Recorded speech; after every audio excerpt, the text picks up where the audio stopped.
Hello everybody, it's Starrapter here. Welcome to another episode of This Week in Star Wars Canon. Every week I break it all down for you guys. The comics, the novels, the TV series, and to the video games. It can be hard to keep track of everything, so I do my best to help you guys keep track of it all. This might be the longest episode I've ever done because we have 6 new things to talk about.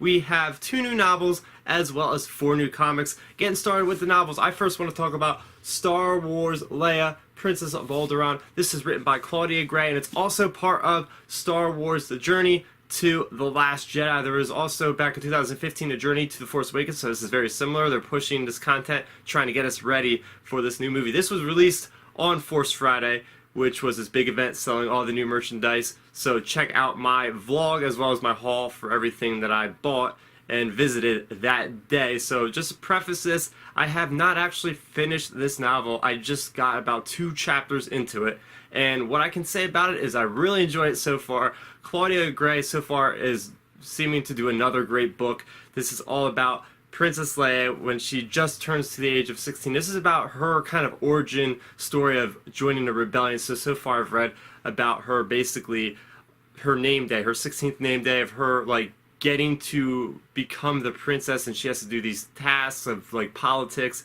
and adventuring, and it seems really cool because there's a certain thing that's tied to Rogue One in a way. So I'm very excited to read more, and I hope that I have my review up for you guys on the channel next week at the absolute latest. The next thing I want to talk about, which is also a novel, is Star Wars Phasma. This is written by Delilah Dawson, who also wrote The Perfect Weapon, also another Journey to The Last Jedi. It also came with this pretty cool poster right here, and it has a backside exclusive to Walmart. This is Keldo, her brother.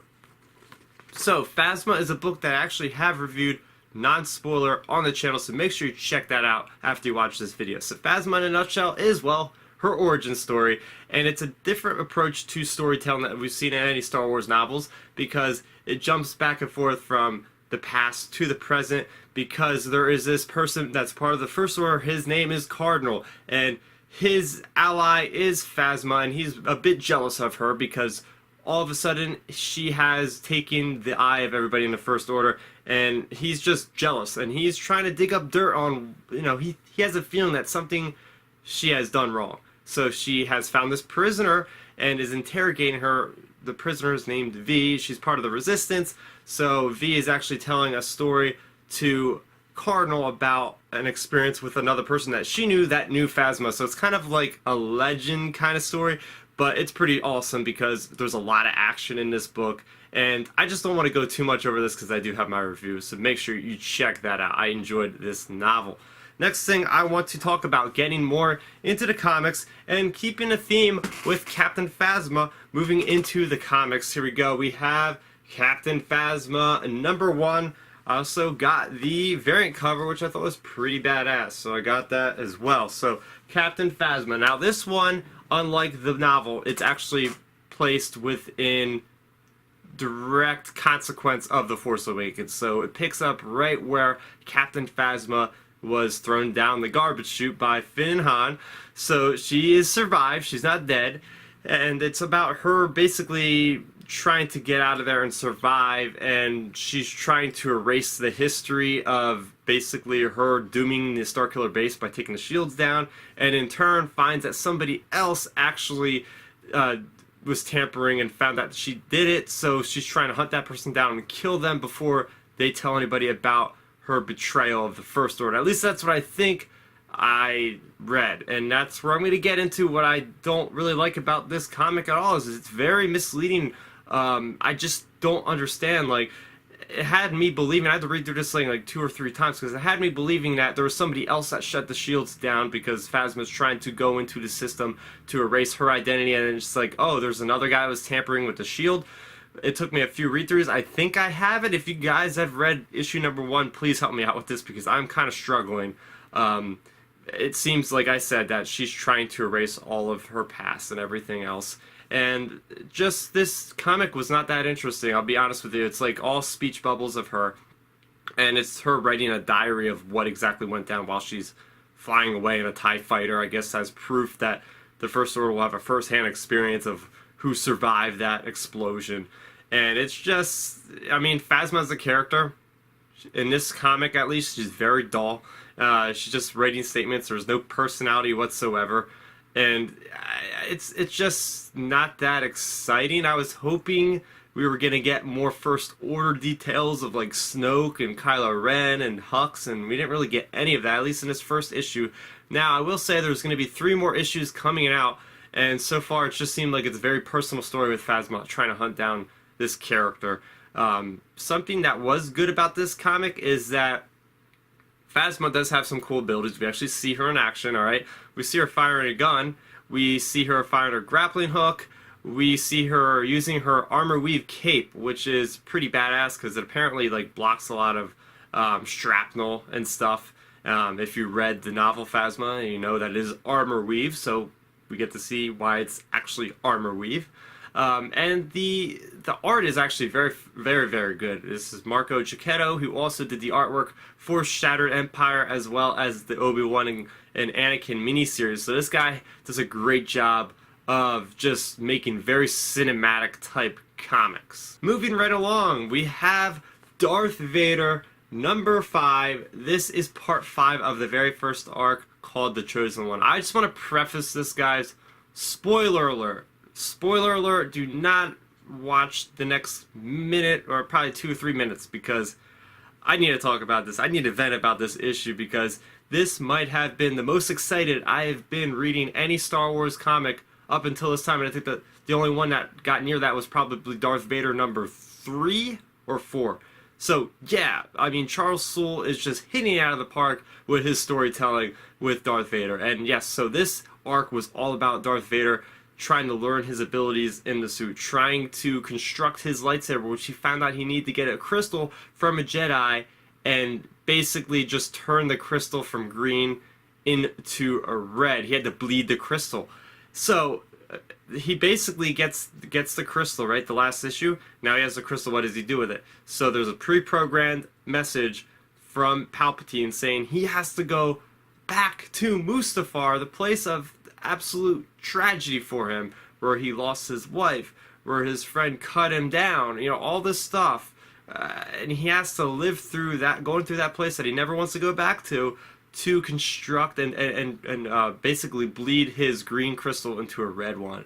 And it's just a phenomenal piece of Star Wars storytelling, because I'll be honest, I was actually tricked a little bit reading this thing, because Charles Soule does an amazing job of really phrasing it, as well as the artists do an amazing job of framing the whole storyline to where you think that Darth Vader is actually turning to the light side of the Force. I mean, he's got the green lightsaber, and he goes through a Force vision because he finds this place where he has to find the place that he, you know, is triggering in his head to do this whole, I don't even, well, you know, ceremony, I guess you can call it that, where he's going to bleed the crystal. And he has one last thought where he goes into a Force vision, and he is actually going against Palpatine in that vision. He actually strikes down Palpatine, and then he goes and he meets Obi Wan Kenobi on this one planet, and he takes off his helmet, and then Obi Wan Kenobi is basically says Anakin, and it was just such a powerful moment that I was like, what is going on? Is this actually reality right now? Like, it was insane. And then you find out that the next page, Vader says no, and he just like jolts his mind back to reality, and then he just like totally just freaking bleeds the crystal. And while he's doing it, he sees flashbacks of his mother Smee helping her out of the Tusken Raider village. He sees images of Padme, of Obi-Wan walking away from him on Mustafar. It is so powerful. Like, this moment in comics rivals that of the very first Star Wars arc where Vader learns that Luke is his son from Boba Fett. Like, this is one of those moments, guys, that is just groundbreaking in the canon so far. I can't stress how much moved I was reading this thing. Like, I was getting feels reading this stuff. Like, it was powerful. So yeah, and at the end he does get the red crystal and he ignites it in front of Vader. So talking about things that I personally loved was just, again, reiterating, going back to Mustafar. I think the place that he goes for the ceremony will eventually become his palace, at least like the basement level of his palace. I feel like that power is going to be in that area, and he's going to build upon that to kind of harness and channel his hatred and his anger to go there and then go and start wiping out the rest of the Jedi. Just seeing that alternate life of what Vader would have been with the green lightsaber. Oh man, is that seared into my mind now? Every time now, I'm going to be thinking of that, watching the movies like, oh, what would happen if Vader killed Palpatine and went back to Obi Wan Kenobi? And the artwork just does a fantastic job, because there's one part where Vader's part of his glass eye, or the lens, is actually shattered, and you see the blue eye. But then when you see him, like, in reality, he's got the Sith yellow eye. Just, like, little subtle stuff like that is just amazing. It just adds so much more layers to this whole story. And at the end, I really enjoyed seeing Tarkin next to Palpatine with the Royal Red Guards, and Vader comes in walking like this monster. I mean, absolute monster. He's got tattered up cloak, he's got the robotic leg, he's got the eyepiece missing, and Tarkin's like, we should get some help, and Palpatine's pretty much like, oh, don't worry about it, and Vader just force pushes the Royal Guards against the glass, and they just kind of crumple to the ground. It's cool because you almost see him like in a fight. I'm like, oh, let's see a Vader fight with the Royal Guards, and well, that doesn't even happen because Vader's so powerful. He just force pushes them against the wall. So, as you can tell, I really got excited reading this thing. Oh man, I cannot wait for the next arc of Darth Vader. That comes out next month. I think it's going to go into the Inquisitor program, and I can't wait to learn more about the Inquisitors and the Grand Inquisitor in particular. Moving right along, I want to talk about Rogue One, the comic adaptation. So this is the final issue of Rogue One, and this kind of like ends Rogue One's reign of what being in the spotlight, although it hasn't really been in the spotlight. We don't know when we're going to get Rogue One content again, so this might be like the unofficial last leg for the Rogue One. So this basically picks up at the Battle of Scarab as soon as the ship's Admiral Raddus arrives, and it goes obviously until Vader just slaughters everybody and Leia says hope. So there wasn't as many deleted scenes. I don't think there really was any in this issue. It was straight up just a complete adaptation, which isn't a problem in my book. Like, they did an awesome job. I really want to commend the artist for using really, really unique kind of layouts for the panels, and just being very respective to the film and just framing things out very, very wonderfully. And the art, especially for the poignant moments of, especially the character deaths, like you see K2SO, you see Chirrut and Baze, and it's just these very evocative images that are just like, oh man, that hurts. Just seeing them is almost as much as, you know, watching it in the movie. And wow, they did a great job with a couple of his Vader panels. Like, you see him, and it's like just the movie, it turns into a horror movie. So very great job on the artwork, and I really did love how they added in on the last page the crawl for A New Hope. Like, it just transitions perfectly into A New Hope. So does the comics. So really did enjoy this run of the adaptation of Rogue One. I think they did a phenomenal job. They added some little cool nuances in there, some little elements, and it was overall much better than the Force Awakens adaptation. So we'll see how the Last Jedi comic adaptation, which is probably gonna happen, being a track record for what, you know, Marvel's been doing with the prior two movies. And finally, now this is a different kind of comic, right? This is actually the first Star Wars published canon IDW called Star Wars Adventures #1. So obviously, if you can tell by the artwork, it is aimed for the younger generation, right?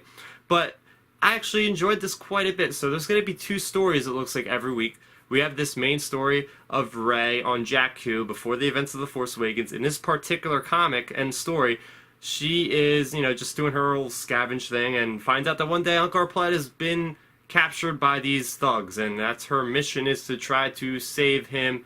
And you see her doing a lot more heroics. You see her on her speeder, interacting with a lot of characters that you might have seen in the background, which is pretty cool. And the other story in this particular comic tells the story of Emil Graf. He is also based in the Force Awakens era. He is a cartographer. He's in wild space. He has a special ship that he goes around charting the galaxy. He has a protocol droid buddy. He's got a Kowakian monkey lizard buddy, as well as some sort of cool BB-8 looking droid.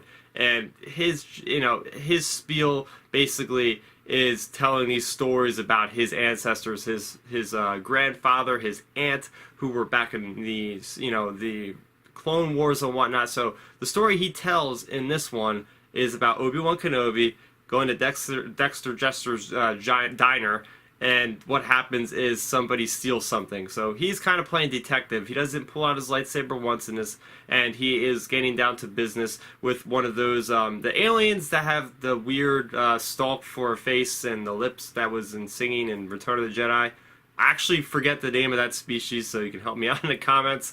That thing stole one of the things, and then you have Obi-Wan just like playing it very sly and having put in a tracking device in this thing, and ends up at this person's hideout with the rest of everything it has stolen over time. And, it was a pretty entertaining comic. Again, it's not very deep because it's aimed for the younger generation, but it's fun nonetheless, and, it's going to be cool seeing a snapshot of some of the characters that I enjoy. And, for instance, like the next chapter, they're already teasing to have Yvonne Verlaine, who is a canon character introduced in the Princess Leia Marvel miniseries. So I'm just super excited that we're getting these super obscure characters and we're getting like a snapshot of their little adventures, and it's exactly what this is. Star Wars Adventures. I love the artwork. It's very Disney-fied. So that is going to do it for this week in Star Wars canon. Wow, there was a lot. Now it's time for you guys to talk to me. What are you most excited about picking up this week? Are you going to pick up the novels, the comics? Let's talk about it in that comment section below. Also, if you're new to the channel, welcome. I have plenty of other Star Wars content, so you're already in the right place. Make sure you subscribe so you don't miss out on any of the future videos. I also have other things such as movies as well as TV series. I actually just recently did a reaction to the Star Wars Rebels Season 4 official trailer number 2, so make sure you check that out. I'm Starrapter. Thanks for watching, and may the Force be with you always. Thanks for checking out the video. Please hit that thumbs up symbol. It helps me know that I'm making content that you guys enjoy. And if you enjoyed this video, I also include 2 videos down below you guys should check out. And please consider subscribing to this channel. It helps support me, and it notifies you guys of when I get new videos up on the channel. You can also contact me on Twitter, Facebook, and Instagram at Starrapter.